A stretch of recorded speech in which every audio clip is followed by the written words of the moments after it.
Olá, família palestrina. Vamos para mais notícias do Verdão. Depois da virada do Palmeiras contra o São Paulo, Paulo Calçade no linha de passe da ESPN resolveu falar do Verdão nessa virada histórica, com pegada retrô. O modelo conta também com gola V, detalhes nas mangas. Garanta já a sua camisa Palmeiras. Links na descrição.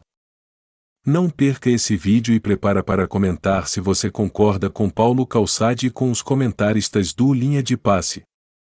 Mas antes inscreva-se no canal, deixe seu like no vídeo e compartilhe. Olha só o que eles falaram do Verdão, depois da virada contra os Trincas.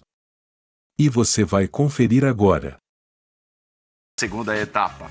Estou muito bem acompanhado. Estou com Mauro Naves, com Vitor Birner, Jean Oddi, Paulo Calçade.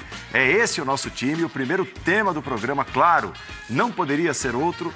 Que vitória do líder Palmeiras, 2-1 para cima do São Paulo, em pleno estádio do Morumbi. O São Paulo, em todo o ano de 2022, havia perdido apenas uma partida em sua casa, exatamente para o Palmeiras, lá atrás no Campeonato Paulista, volta a ser derrotado pelo Palmeiras, que abre 3 pontos, tem 3 pontos de vantagem na primeira posição do campeonato, seu Mauro Naves. Bem-vindo, boa noite.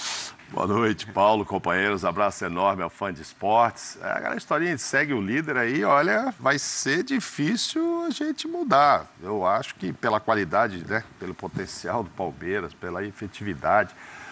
Hoje até achei que isso poderia não acontecer. Eu gostei muito do primeiro tempo do São Paulo, mas o segundo tempo, exatamente por estar em desvantagem, o Palmeiras foi para cima e, para se ter uma ideia, de tanto que eu gostei do primeiro tempo, que eu achei curto o placar 1-0. Eu queria mais gols, independentemente do lado, porque nós tivemos 10 finalizações de cada lado. Sim. E algumas delas com boa chance de sair o gol, entendeu? De um lado e de outro, tiveram grande chance. Foram 10 de cada lado. No segundo tempo, 2 do São Paulo contra 13 do Palmeiras. Então você vê o tanto que o Palmeiras foi para cima. Vejo aí uma infelicidade nessa substituição final aí do Rogério, que talvez fosse exatamente para conseguir segurar esse ímpeto do Palmeiras, com a entrada do Miranda, jogador que eu admiro muito, mas que participa lá diretamente dos 2 lances. No primeiro ele não marca o Gomes, nesse aí também não consegue chegar. Foi muito feliz o Miranda, muito feliz o Palmeiras. Vamos falar mais do jogo, evidentemente. E a estrela do Gomes, né? Porque no primeiro tempo, ali era o jogo do São Paulo. Era em cima dele. Foi. Era em cima dele, com o Reinaldo, com todo mundo descendo por ali. E aí ele, sem muito cacuete de lateral, grande jogador, não descia, não apoiava. Aí, de repente, vira zagueiro e vai lá na frente. Já tinha feito 2 no último jogo, hoje vai lá, faz mais um. Enfim, estrela dele, qualidade ele tem. Mas hoje poderia até sair marcado pelo primeiro tempo que fez ali, com o São Paulo tendo muitas chances pelo setor direito, onde ele estava de novo improvisado. Mas enfim, um jogo que me agradou, principalmente pelo primeiro tempo, Paulo. Paulo Calçade, tudo bem? Olá, Paulo Andrade, companheiros, olá para você que nos acompanha. Acho que a gente teve mais um baita jogo no Campeonato Brasileiro. E a gente está falando de uma raridade, nem todos são nesse nível. A gente teve, do ponto de vista da emoção, de tudo que aconteceu e do jogo também, um Internacional e Botafogo extraordinário ontem. Claro, o torcedor do Botafogo veio mais feliz do que o torcedor do Inter, como tal do Palmeiras.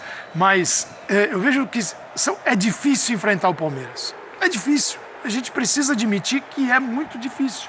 Que de um lado tem um time que é muito bem estruturado há um tempão e do outro você tem uma série de adversários que se movimentam para enfrentá-lo. Então, o que fez o Palmeiras diferente para esse jogo, pensando exclusivamente no São Paulo? Minha opinião, quase nada. O Palmeiras fez problema na lateral, ali vai com 3 zagueiros e deixa o Dudu de um lado, do outro lado o Piquerez, Gustavo Gomes, né, numa linha de 3, com os 2 volantes e muita dificuldade para jogar no lado direito, porque ali entrava o São Paulo. O Palmeiras tinha dificuldade de reter, de barrar o jogo por ali. Se olha o mapa de movimentação depois do primeiro tempo, o São Paulo está ali pregado nas 2 laterais, não deixando o Palmeiras jogar. Esse é um ponto. O segundo, o São Paulo com muita intensidade tentando interferir na transição ofensiva do Palmeiras e consegue, atrapalha. Então, o São Paulo que se movimenta demais, que se estrutura para tentar barrar o melhor time que o São Paulo, que é o adversário, como os outros tentam fazer. Agora, aí você vai, Paulo, para os números. No segundo tempo, o Palmeiras tomou uma atitude. Só no segundo tempo foram 13 finalizações do Palmeiras, 2 do São Paulo. Aí já é o São Paulo abraçado à sua vitória parcial e o Palmeiras tentando pelo menos o empate. E consegue a vitória com 2 bolas altas na zaga do São Paulo. A segunda, quando tinha Miranda, já prevendo isso. E nas costas do Miranda, né? E que ia chover bola na área. Exato. E não deu certo. Então é uma grande vitória do Palmeiras, que é o melhor time do campeonato, o melhor time do Brasil e que é linear. O Palmeiras acredita nos 90 minutos do começo ao fim. E é difícil jogar contra ele. O São Paulo experimentou isso hoje. Mesmo quando o cenário não parece favorável, né, Vitor Birner? E em alguns momentos, alguns bons momentos do Clássico hoje, o cenário estava apontando para o São Paulo melhor, principalmente na primeira etapa. Tudo bem, Paulo? Boa noite a você, ao Mauro, professor Calçade, Jean, aos fãs e às fãs do esporte. Então, durante o programa, eu quero falar sobre as questões táticas, as trocas, Sim. a arbitragem.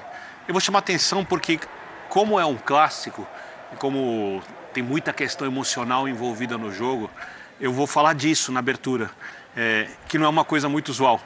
Eu não faço tanto isso, mas eu acho que nesse momento eu quero destacar que o cenário do jogo acabou sendo o cenário de sonhos para o palmeirense. Melhor até do que se ele fosse a Morumbi e goleasse. Porque você tem no primeiro tempo um jogo em que ambas equipes, como o Mauro chamou a atenção na abertura, puderam fazer mais gols. Chances claras de ambos os lados. O São Paulo faz um gol que a gente vai discutir depois se teve ou não teve o toque na mão do Patrick. Tem o lance no gol, que é discutível também, se houve ou não houve pênalti do Jandrei. Vou deixar para dar minha opinião um pouco depois. Mas no final das contas, era um resultado bom para o São Paulo. Aí o palmeirense vai lá e fala, não, os Palmeiras quando vai no Morumbi tem muita dificuldade, né? Muito palmeirense me dizia na redação, pode montar a terceira academia, a quarta academia, a quinta academia, vai chegar ali, vai ser muito difícil, acontece alguma coisa no Morumbi, né? Aí um outro São Paulino, muito São Paulino, disse, eu assino 1-1, aos 35 do segundo tempo. Estava 1-0. Estava 1-0 o Palmeiras. Né? São Paulo. O outro São Paulino mais experiente falou isso, porque a gente não pode avaliar o jogo com a emoção ela fica fora. E quando você vê o Palmeiras fazer 2 gols rapidamente, você não vê nada de anormal para o que tem acontecido. Quando você vê o São Paulo sucumbindo diante de pressão do adversário, você também não vê nada de anormal. Então, o que aconteceu no Morumbi, por mais que na parte, pensando no futebol historicamente, o clássico, o local do jogo e tudo mais, seja algo que o São Paulino está indignado, e com toda razão, e o palmeirense está completamente alucinado de alegria, com toda razão, não foram coisas atípicas, a não ser a derrota do São Paulo em casa. O São Paulo é um time que não pode ser pressionado, porque o time de São Paulo sucumbe diante de pressão. Tanto é que no primeiro tempo o Rogério faz o time jogar marcando saída de bola exatamente para o time não ser pressionado. Porque se ele decide jogar no contra-ataque, o São Paulo toma gols antes. E o Palmeiras é um time que pode, a qualquer momento, fazer 2, 3 gols. Os adversários têm essa força, têm essa capacidade, é ultra concentrado, tem uma jogada aérea forte. Acho que, tecnicamente, até fez um jogo abaixo do que pode, né? Principalmente o Scarpa nas finalizações ali, que teve chance no primeiro tempo. Então, eu diria que foi um senhor clássico e que o resultado acabou sendo o reflexo do que aconteceu em campo, porque no primeiro tempo eu achei o São Paulo um pouquinho melhor. Também. E no segundo tempo, só um time jogou a bola e foi o Palmeiras. Jean Oddi, tudo bem? E assim, é impressionante, em circunstâncias diferentes, mas é o Palmeiras de novo. Hoje demorou um pouco mais para reagir, estava jogando fora de casa contra um grande rival, né? O estádio com muita gente e tudo. Mas foi assim, o que aconteceu contra o Atlético Goianiense, né? E toma o gol e depois 1-2 e... Ou contra assim, o Botafogo também no primeiro tempo. Contra o Botafogo. Assim, não é uma coisa típica. Autoridade, né? É um time que se impõe na autoridade. É um time que acredita em si mesmo o tempo todo, né? Sem dúvida nenhuma. Boa noite, Paulo. Boa noite, companheiros. Eu acho, claro que assim, o contexto do jogo de hoje, para mim, ele é até incomparável com esses outros. Porque, como disse o Birner, é um campo em que o Palmeiras costuma ter muita dificuldade. é um dos 3 adversários que conseguiu vencer o Palmeiras esse ano, né? É um jogo complicado porque nesse mesmo Campeonato Brasileiro o São Paulo tem feito uma ótima campanha dentro de casa. E você está aos 43 do segundo tempo perdendo o jogo por 1-0. Então, evidentemente que o contexto dessa vitória torna a vitória do Palmeiras muito especial, muito valiosa. Esses 3 pontos são muito valiosos. Eu acho que a gente tem muita coisa para discutir sobre as escolhas dos treinadores, acertos e erros. E para mim, tem erros, é raríssimo a gente falar isso, porque a gente elogia muito o Abel Ferreira, e eu acho que apesar da vitória hoje, pelo menos para mim, olhando o que já tinha acontecido com o Atlético Goianiense, há muito a se discutir sobre as opções do Abel. Claro que a gente não tem, né, informação precisa sobre condição física, sobre quem podia ou não jogar 90 minutos, mas acho que é um ponto a se discutir. Eu acho que a gente tem que discutir se essa postura do São Paulo no segundo tempo tem a ver com um desejo do Rogério.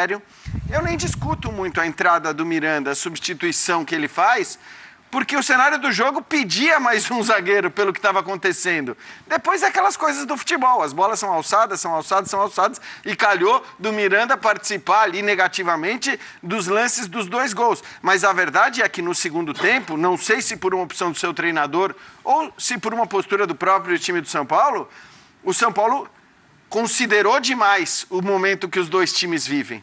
O São Paulo nem sequer tentou fazer o que ele fez no primeiro tempo. Eu acho que não conseguiu. O São Paulo sofreu também pela ausência de jogadores de certa característica que ele tinha e não tem mais no elenco, os caras de velocidade pelos lados, para pelo menos puxar um contra-ataque. E o Palmeiras, acho que assim, a qualidade do Palmeiras a gente está cansado de discutir aqui. Estou de acordo que não foi um Palmeiras com tantas qualidades como a gente está acostumado a ver, mas é bom lembrar que era um Palmeiras sem 3 titulares indiscutíveis, né? Sem 3 caras do máximo nível hoje do futebol brasileiro, que são o Marcos Rocha, e para mim foi ele quem fez mais falta no jogo de hoje, dos 3, o Zé Rafael, que também fez muita falta, e o Veiga, que apesar de toda a importância, para mim, entre os 3, até pelo que vinha fazendo o Palmeiras com o Scarpa centralizado, talvez tenha sido aquele que menos fez falta, olhando para o contexto do jogo de hoje. De qualquer forma, assim, foi um primeiro tempo muito bom, com os 2 times em altíssimo nível, e um segundo tempo em que só um time jogou, e por isso chegou a marcação dos seus 2 gols. Já entrando na explicação do jogo, eu achei o primeiro tempo do Palmeiras, tecnicamente, para o nível Palmeiras, fraco. Por exemplo, o São Paulo fazia a marcação à frente com Caleri e Patrick, né? O Palmeiras fazia a saída de bola com Murilo, Luan e Gomes, mais o goleiro. O Palmeiras não conseguia fazer a transição com a bola no chão.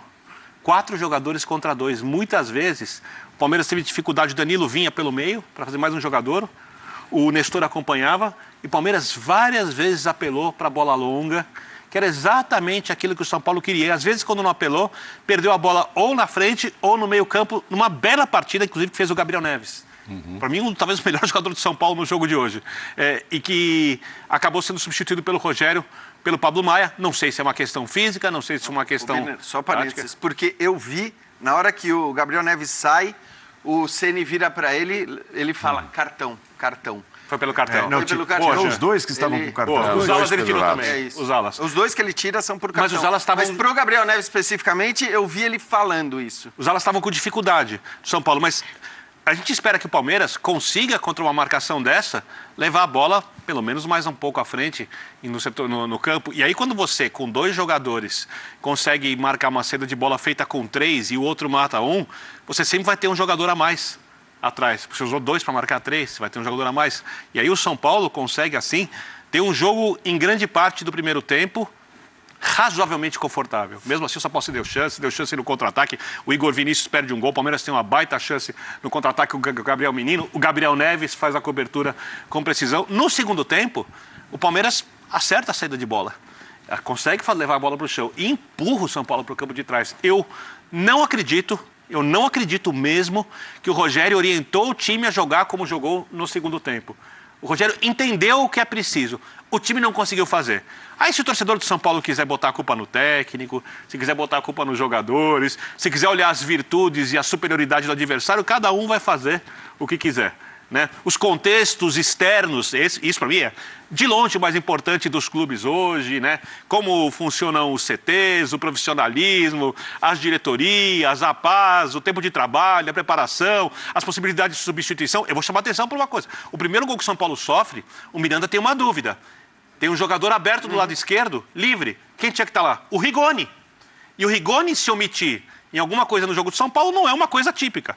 É uma coisa tradicional. O Rigoni flerta com o comportamento à lá Alexandre Pato. Ele é mais competitivo que o Pato, mas ele flerta com o comportamento à lá Alexandre Pato. Aí pega o Miranda ali, pouco entrosado, né, com a defesa para jogar dessa maneira. Óbvio, o Miranda tem culpa? Sem dúvida, o Miranda erra no lance. E você não pode errar contra o Palmeiras. O São Paulo já escapou no primeiro tempo, porque o São Paulo é um time que perde gols. O Igor Vinícius perder gols como perdeu, um gol que ele perdeu ali, perfeito, né? O Nestor chegar de frente no contra-ataque que o São Paulo puxa, livre para bater, o Nestor bate bem na bola e perdeu o gol, acontece. O Scarpa finaliza melhor que esses dois jogadores. O Scarpa perdeu gols na quantidade que ele não costuma perder. Então, só que o gol que o Palmeiras toma é Dudu pelo lado, olhando, sendo batido, ultrapassado. O Gomes, que estava no lado aberto. Não funcionou o lado direito do Palmeiras, principalmente defensivamente no primeiro tempo, né? Sim, concordo. E termina o jogo, você vê o Dudu de um lado e o Verón vai jogar no outro.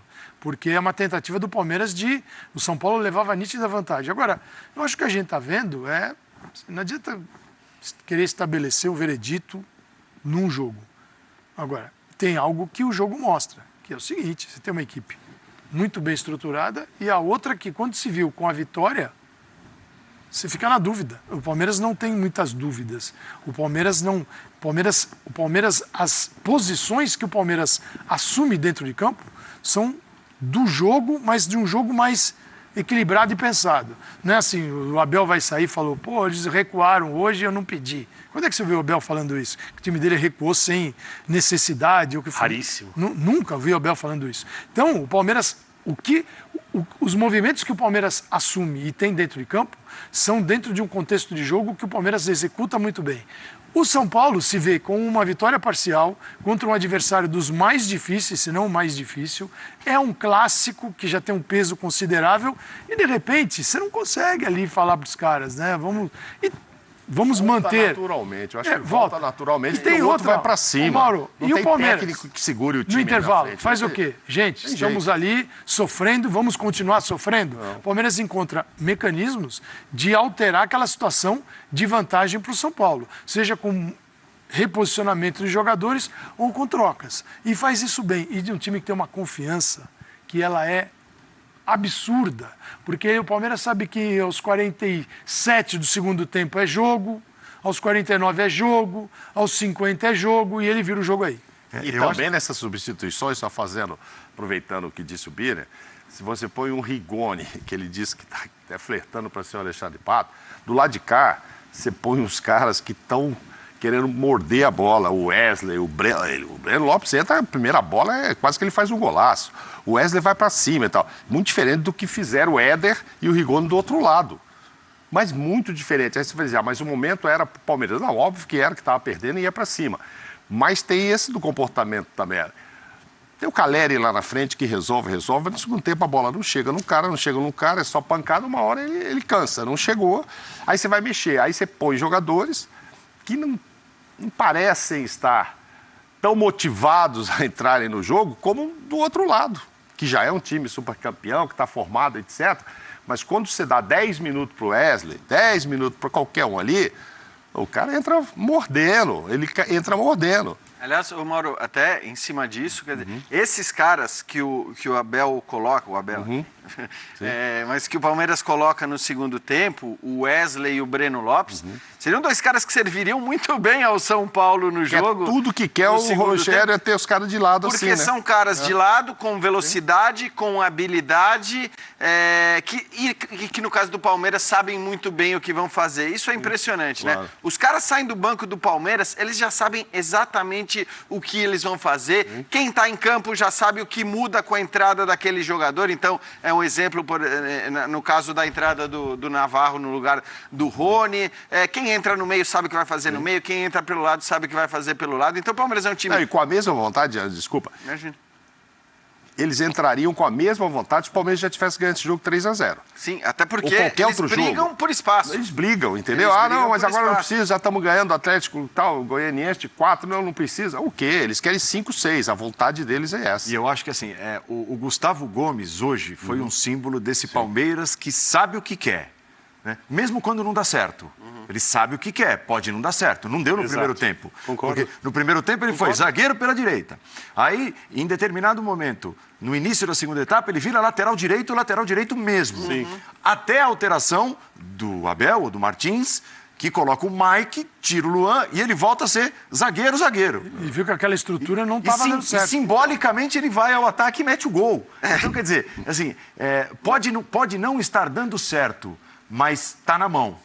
Né? Ele sabe o que fazer, ele sabe que tipo de jogo ele vai exercer em cada uma dessas funções, e foram 3 dentro do mesmo jogo. É isso, e os jogadores sabem, todos eles sabem, e é isso por causa do trabalho do Abel, não tem discussão, o que eles vão fazer com cada tipo de formação, o que eles vão executar com cada função que pode ser pedida, porque hoje no Palmeiras é assim, não tem um jogador que joga só de um jeito. Então o Piquerez pode ser o zagueiro pela esquerda e pode ser o ala, pode ser o lateral, o mesmo vale para os laterais direito, isso tem valido para o Gustavo Gomes, e aí é o que eu, até para já entrar no As tema... bênçãos de ter jogado de várias formas, né? Exato. A memória, né? Durante Mas há prejuízo, muito né? tempo... Ele prejudica já o Dudu quando ele Então, joga desse jeito. Mas é isso que eu ia falar. Tem prejuízos, né? O meu ponto é o seguinte, e aí, assim, é mérito do Abel que eles saibam o que eles vão fazer ou não. Claro. Agora, claro que o cara funciona mais de um jeito e menos de outro. Lógico. Para mim, a escolha do Gustavo Gomes na lateral direita, porque não é que ele foi o time jogou com 3 zagueiros, ele foi de fato um lateral direito. Sim.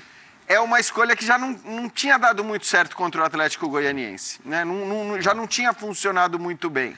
Por diversos motivos. Primeiro porque, claro, o Gomes apoia, né, com pouca qualidade, isso é evidente, ele apoia com pouca qualidade. Depois que você perde o seu principal zagueiro, onde ele mais rende, o nível de atuação do Gustavo Gomes hoje para mim está acima e bem acima de qualquer zagueiro do futebol brasileiro, e você acaba deslocando esse jogador da zaga.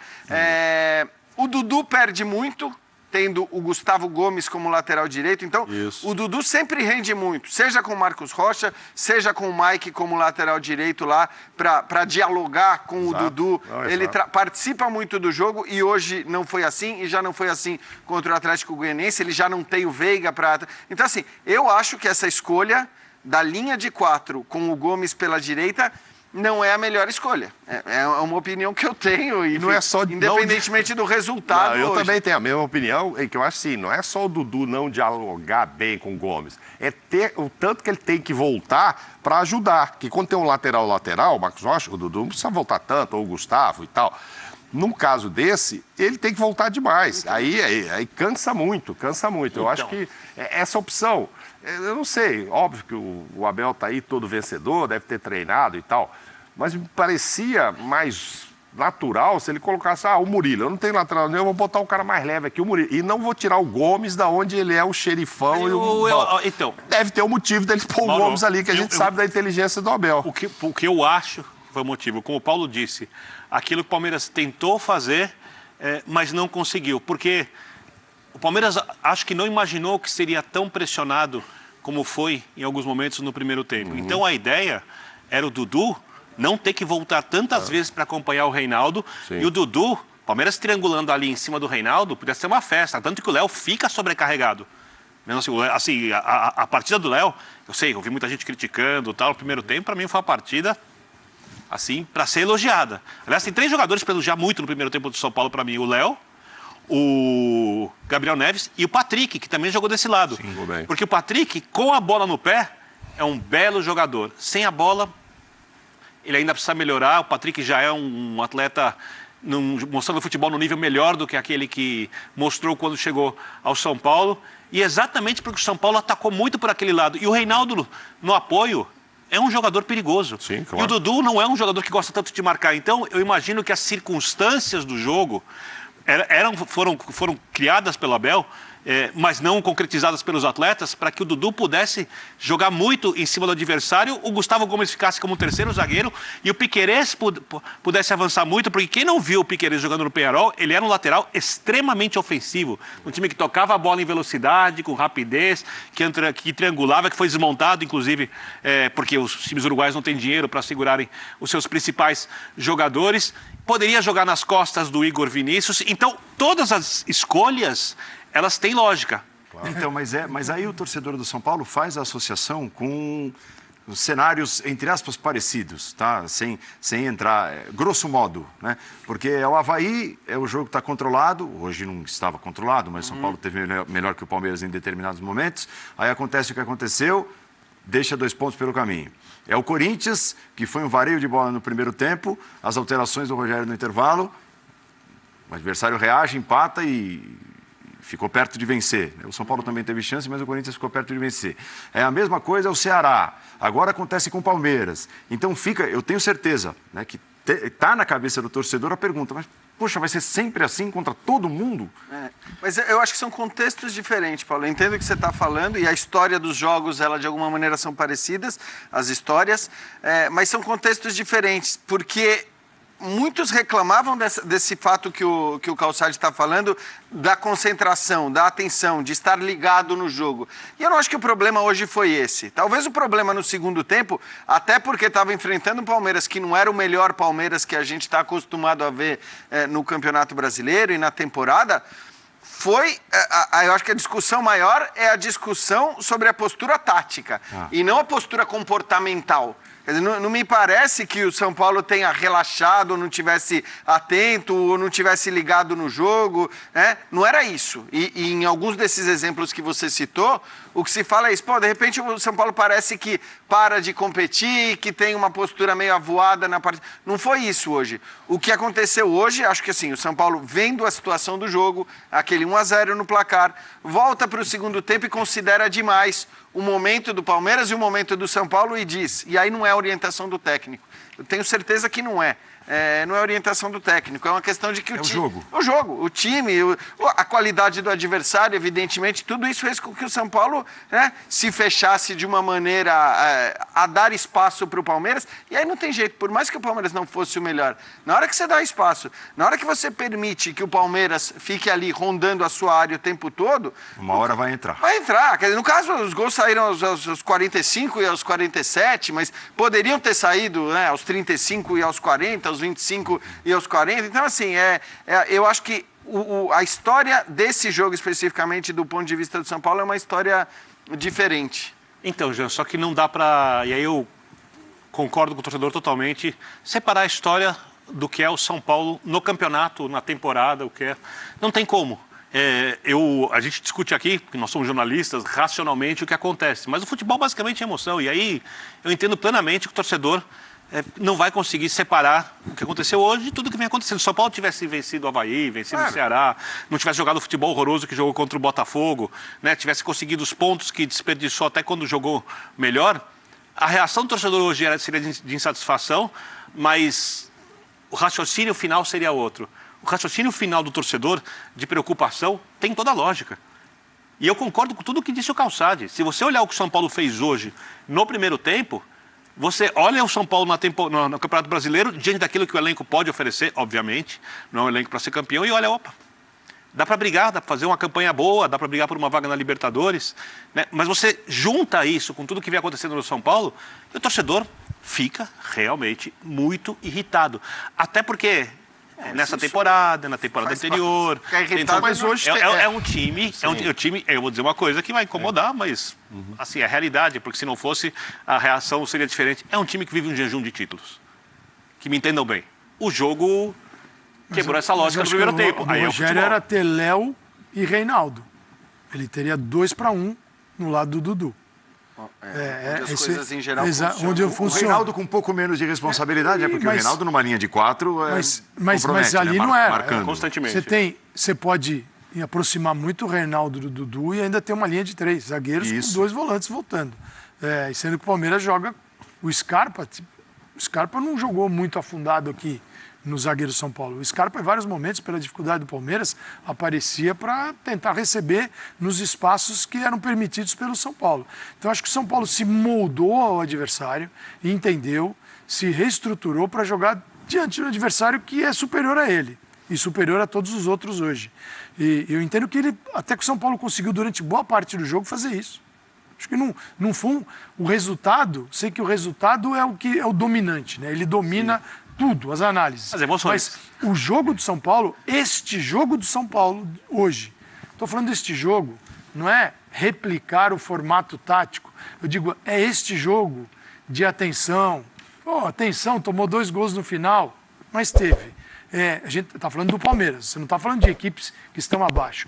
Este jogo do São Paulo hoje é um jogo que, se ele conseguir reproduzir contra a maioria dos adversários, ele vai se dar bem. Exato. Ele vai se dar bem. Essa é a grande questão. O problema é que a mobilização de São Paulo contra o Palmeiras, ela teve que ser gigantesca. Está num clássico, dentro de casa, é difícil enfrentar o Palmeiras, então o São Paulo conseguiu se mobilizar. Essa mobilização contra adversários, que tem outros ali detalhes táticos, e aí o Rogério pode não jogar com a linha de um 5, com linha de 5 quando está na fase defensiva, pode ser diferente, mas essa mobilização, sobretudo, você pega o mapa, a gente viu junto, eu falei para o Andrade, ao final do primeiro tempo, você pega o mapa de movimentação de São Paulo, tá em volta da área do Palmeiras. Ele é um Y, ele tem as beiradas, aí ele fecha o meio de campo e vem numa linha reta até o gol. É como o São Paulo se defendeu. Mas não entra na área, Ele né? trancou aqui e não deixou jogar. Só que aí o ponto positivo, eu acho que o Patrick tem sido um ponto positivo. Nesse momento, depois da chegada, que você esperava algo mais parecido ao que ele está fazendo agora, lá no início, ele demorou. Mas ele era o ponto de conexão de uma aproximação da bola do lado direito, ele aproximava, bola do lado esquerdo. Eu acho que o São Paulo tem pontos positivos, porque se o São Paulino, é óbvio, o torcedor não está feliz, mas se você pegar e está tudo errado no jogo de hoje, o jogo de hoje tem muitas coisas positivas. É preciso entender contra quem o São Paulo estava jogando. É isso.